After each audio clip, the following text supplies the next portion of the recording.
Selamat pagi Oma Opa, Bapak Ibu, Saudara-saudari yang terkasih dalam Kristus. Salam sejahtera untuk kita semua. Kembali lagi bersama saya Irma dan Oma Fang dalam acara Oke Hari Ini Orang Kudus Hari Ini edisi 6 September 2022. Selamat pagi Oma Fang. Pagi juga. Apa kabar? Wah, luar biasa. Sehat terus ya Oma. Puji Tuhan. Oma, hari ini kita mau bercerita tentang satu orang kudus nih. Siapa Oma? Beato Tomasuki Martir. Iya, Beato Tomasuki Martir. Ya. Bisa Oma ceritakan bagaimana latar belakang dan arti namanya? Silakan Oma. Tomasuki, Thomas itu yang berarti adalah kembar. Dia berasal dari Sonogi Omura, Nagasaki, dari keluarga bangsawan di Jepang. Ya. Dan dia menerima pendidikan sebagai seorang Jesuit. Dia masuk sebagai seorang novis Jesuit pada bulan Januari 15 tahun 1583 di Amura. Dan ditahbiskan sebagai imam Jesuit pada tahun 1613. Ya. Untuk selanjutnya beliau dikenal sebagai Romo Thomas ya Oma ya. Nah, lalu bagaimana kisah selanjutnya Oma? Romo Thomas akhirnya terkenal sebagai seorang pengkhotbah yang handal di kota selatan Jepang. Ya. Karena sifatnya yang keras dan tegas, dia sempat dipindahkan karena pernah menghujat kebusukan beberapa orang Kristen dari Jepang. Dalam pelayanannya di Hakata, suatu hari pemerintah Jepang itu mengeluarkan dekret untuk mengusir para imam Katolik. Sebetulnya Romo Thomas tidak mau untuk dipindahkan karena selalu menemani umatnya. Ya, itu karena dia mau mentaati perintah superiornya, makanya dia mengajak 80 imam yang seangkatan dengan dia pergi hijrah ke Makau dan tinggal di sana selama 4 tahun. Ya, sebuah pilihan yang susah mungkin pada saat itu buat Romo Thomas Oma ya. Di satu sisi harus harus menaati perintah dari superiornya, tapi di sisi lain beliau sangat ingin menemani umatnya yang saat itu tertindas dalam kekaisaran Jepang yang sangat kejam ya Oma ya. Oke, lalu bagaimana berikut cerita selanjutnya Oma? Tapi setelah 4 tahun dia tinggal di Makau, diam-diam dia kembali lagi ke Jepang dengan menyamar sebagai seorang saudagar dan menjalankan tugasnya sebagai seorang yang melayani umatnya secara sembunyi-sembunyi. Karena nggak memungkinkan buat beliau untuk menunjukkan jati dirinya saat itu ya Oma ya. Jadi harus sembunyi-sembunyi. Ya, bisa dilanjutkan Oma? Pada tahun 1626 Romo Thomas itu ditugaskan di Nagasaki untuk melayani umatnya. Nah, di sana dia tinggal di satu keluarga orang Kristen yang bernama Lois Maki bersama anaknya yang bernama Yohanes Maki.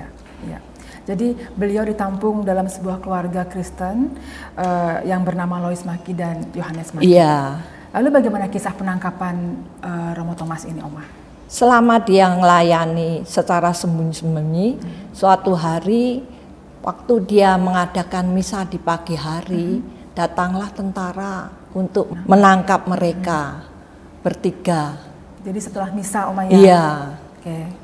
Jadi pada akhirnya Romo Thomas dan kedua rekannya itu ditangkap dan dimasukkan ke dalam penjara. Oke, baik.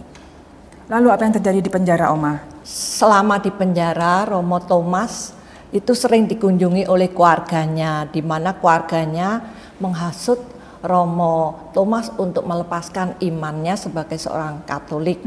Tetapi Romo Thomas menolak. Dengan gagahnya dia menjawab keinginan kalian adalah salah.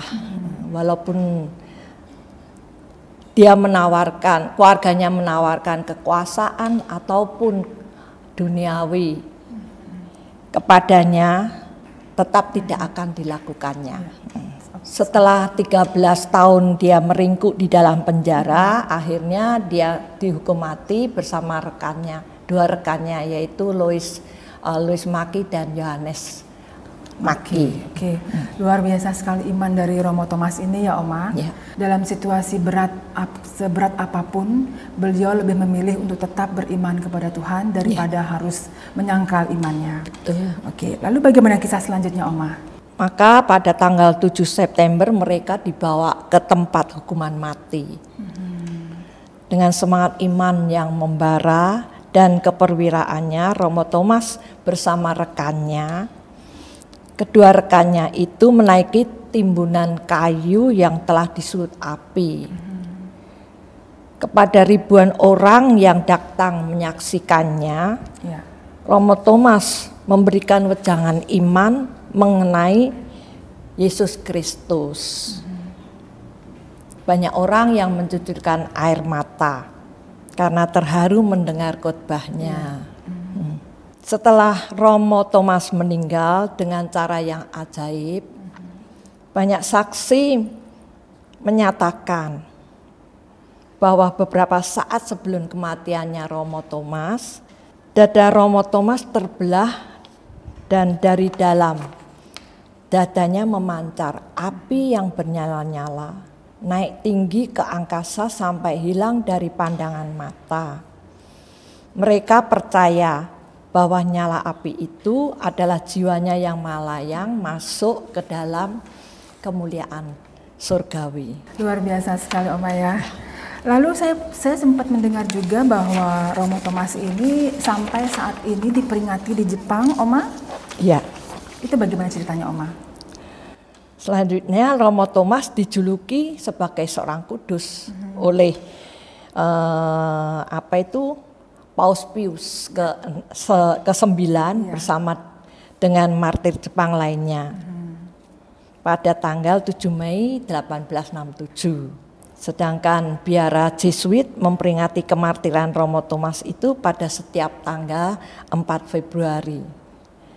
Dan orang Katolik di Jepang memperingatinya pada tanggal 10 September. Hingga saat ini ya Oma, Iya. Luar biasa sekali. Terima kasih Oma Fang atas cerita hari ini tentang Beato Thomas Sugi Martir. Ya. Seperti yang Oma tadi ceritakan, dari Beato Thomas Sugi ini kita boleh belajar tentang kesetiaan dan ketaatan, di mana beliau sangat taat dan setia akan imannya ya Oma ya. Betul. Baik Oma, sebelum kita tutup acara ini, marilah kita berdoa bersama. Demi nama Bapa dan Putra dan Roh Kudus, amin. Beato Thomas Sugi, doakanlah kami.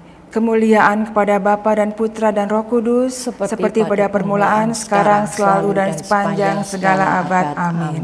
Demi nama Bapa dan Putra dan Roh Kudus. Amin. Sekali lagi terima kasih ya Oma. Bapak, Ibu, Oma, Opa, saudara-saudari yang terkasih dalam Kristus, demikian kebersamaan kita hari ini. Sampai jumpa di acara Oke, hari ini, Orang Kudus hari ini berikutnya.